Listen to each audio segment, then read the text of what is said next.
వేదిక మీద ఉన్నటువంటి పెద్దలందరికీ పేరు పేరున నా నమస్కారం.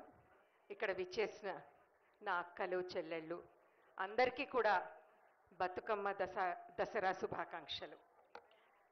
మనం ఎన్నడూ ఎరగని విధంగా గత సంవత్సరం ఈ సంవత్సరం ఈ బతుకమ్మ పండగని మనం జరుపుకున్నాము.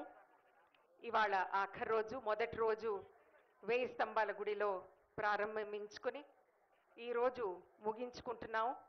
అసలు ఇది ఒక మర్చిపోలేని ఒక సన్నివేశం అని మీరందరూ కూడా నాతో ఏకీభవిస్తారని నేను భావిస్తున్నాను.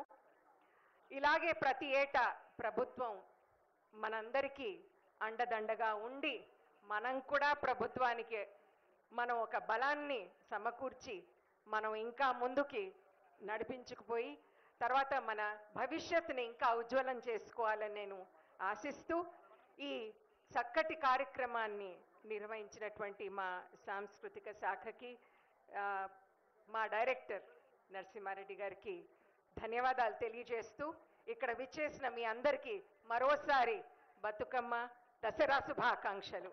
నమస్కారం. Thank you madam. మరి ఈ కార్యక్రమానికి విచ్చేసిన పెద్దలు రాష్ట్ర మంత్రివర్యులు కొండా సురేఖ అక్కని మీ చప్పట్ల మధ్యన వేదిక మీదకి ఆహ్వానిస్తూ